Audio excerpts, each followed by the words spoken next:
بسم اللہ الرحمن الرحیم۔ السلام علیکم۔ حضرت سلیمان علیہ السلام کیسے فوت ہوئے؟ ناظرین گرامی، حضرت سلیمان علیہ السلام کا ابتدائی زمانہ آزمائش و ابتلا کا دور تھا، لیکن بعد ازاں تائید عزدی سے حضرت سلیمان علیہ السلام ایسی بادشاہت کے مالک ہوئے جو تاریخ عالم میں بے مثال تھی۔ قرآن کریم کی سورہ صاد میں حضرت سلیمان علیہ السلام کی ایک آزمائش اور اس کے بعد آپ کی ایک دعا کا ذکر یوں بھی کیا گیا ہے: اور ہم نے سلیمان کی آزمائش کی اور اس کے تخت پر ایک دھڑ ڈال دیا۔ پھر انہوں نے اللہ کی طرف رجوع کیا اور دعا کی کہ میرے پروردگار، میری مغفرت کر اور مجھے ایسی بادشاہی عطا فرما کہ میرے بعد کسی کو شایان نہ ہو، بے شک تو بڑا عطا فرمانے والا ہے۔ ناظرین گرامی، قرآن کریم میں اس آزمائش کی تفصیل درج نہیں، البتہ مفسرین نے اس کی کئی تفاسیر بیان کی ہیں کہ آپ کو اللہ تعالیٰ نے ایسی نعمتوں سے نوازا جن کا تصور بھی نہیں کیا جا سکتا۔ اللہ نے ہوا آپ کے تابع کر دی جو آپ کے تخت کو اڑائے پھرتی۔ اس کا ذکر قرآن مجید کی سورہ انبیاء، سبا اور صاد میں موجود ہے۔ سارت رفتار کا عالم یہ تھا کہ جو منزل اس زمانہ میں ایک مہینے میں طے ہوتی تھی وہ آدھے دن میں طے ہو جاتی تھی۔ ہوا آپ کے تخت کو شام سے یمن اور یمن سے شام تک اڑائے پھرتی۔ طاقتور اور سرکش جن بھی آپ کے تابع کر دیے گئے، وہ آپ کے حکم سے سمندر میں غوطے لگا کر موتی اور جواہر نکال لاتے، شہر اور شاندار عمارات تعمیر کرتے تھے، تانبے کی بڑی بڑی دیگیں اور مختلف ظروف تیار کرتے۔ کسی کو سرکشی کی مجال نہ تھی، اور اگر کوئی ایسا کرتا تو اسے زنجیروں میں جکڑ دیا جاتا تھا۔ ناظرین، قرآن کریم کی سورہ نمل میں ارشاد ہے کہ حضرت سلیمان علیہ السلام کو پرندوں، چرندوں، حتیٰ کہ چیونٹیوں کی زبان بھی سکھائی گئی۔ آپ کا تشکر نہایت زبردست اور پرشکوہ تھا، اور اس میں جن، انسان اور پرند سب شامل تھے، اور ان کے علیحدہ علیحدہ دستے تھے۔ توریت کے باب سلاطین کے مطابق آپ کے یہاں جنگی رتھوں کے لیے 40,000 تھان، 12,000 سوار، بے شمار مصری گھوڑے اور 500 خاص منصبدار تھے۔ سورہ سبا میں ارشاد ہے وہ اس کے لیے بناتے تھے جو وہ چاہتا تھا، بڑی بڑی عمارتیں اور مجسمے اور حوضوں جیسے لگن اور ایک جگہ جمی ہوئی دیکھیں۔ اے داؤد کے گھر والو، شکر ادا کرنے کے لیے عمل کرو، اور بہت تھوڑے میرے بندوں میں سے شکر گزار ہیں۔ سلیمان علیہ السلام اپنی تمام ضروریات جنات کے ذریعے پوری کرتے تھے۔ وہ سلیمان علیہ السلام کے لیے بلند و بالا محلات و منازل، مجسمے، حوض کے مشابہ کھانے کے برتن اور تانبے یا پتھر کی بڑی بڑی دیگیں بناتے تھے جو ہر وقت چولہوں پر رکھی ہوتی تھیں، اور ان میں کھانے پکتے رہتے تھے۔ سلیمان علیہ السلام پر ان انعامات الہیہ کا تذکرہ کرنے کے بعد ارشاد ہوا کہ ہم نے سلیمان اور ان کے اہل و عیال کو حکم دیا کہ ہم نے تم پر جو احسانات کیے ہیں اور نعمتوں کی جو بارش کی ہے، ان کے شکر ادا کرنے کے لیے ہر وقت ہماری بندگی میں لگے رہو، نماز پڑھو، زکوٰۃ اور تمام اوامر و نواہی کو بچا لاتے رہو۔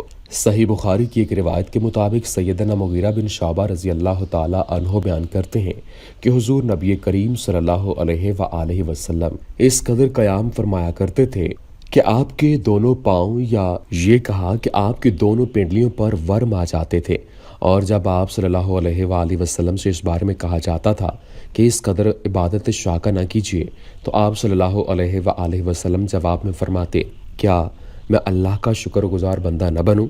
ناظرین گرامی، اللہ تعالیٰ نے اپنے پیغمبر سلیمان علیہ السلام کو عطا کردہ عظیم سلطنت، علمی کمالات اور ہوا اور جنوں کی تسخیر وغیرہ کے بیان کے بعد ان کی موت کا تذکرہ فرمایا ہے، یہ بتانے کے لیے کہ موت سے کوئی نہیں بچ سکتا۔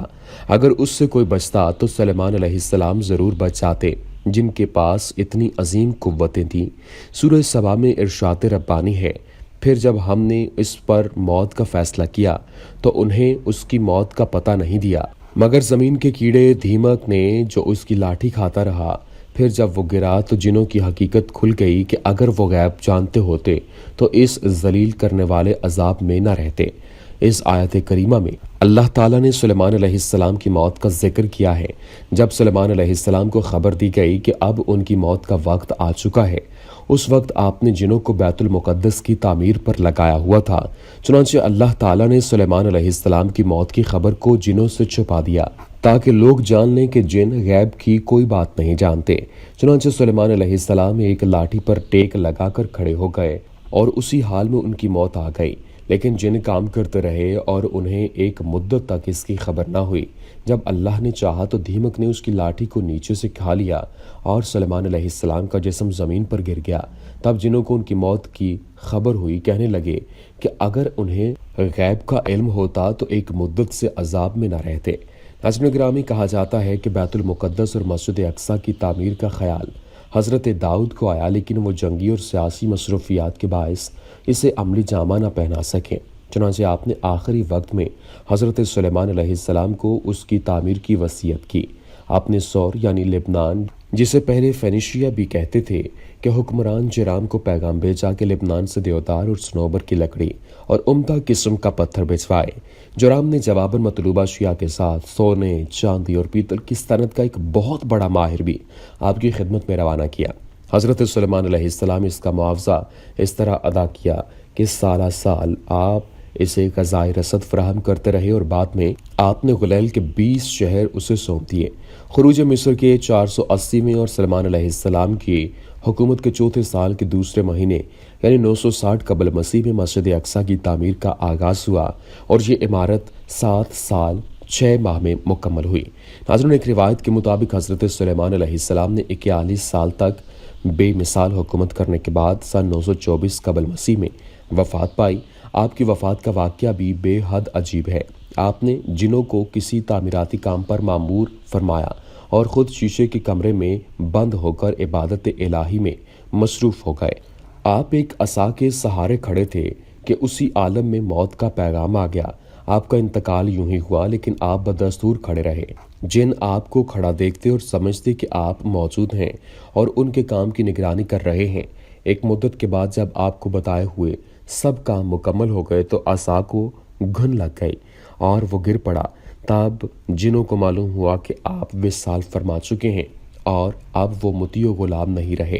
توریت میں حضرت سلیمان علیہ السلام کی صرف 3 اولادوں کا تذکرہ ہے۔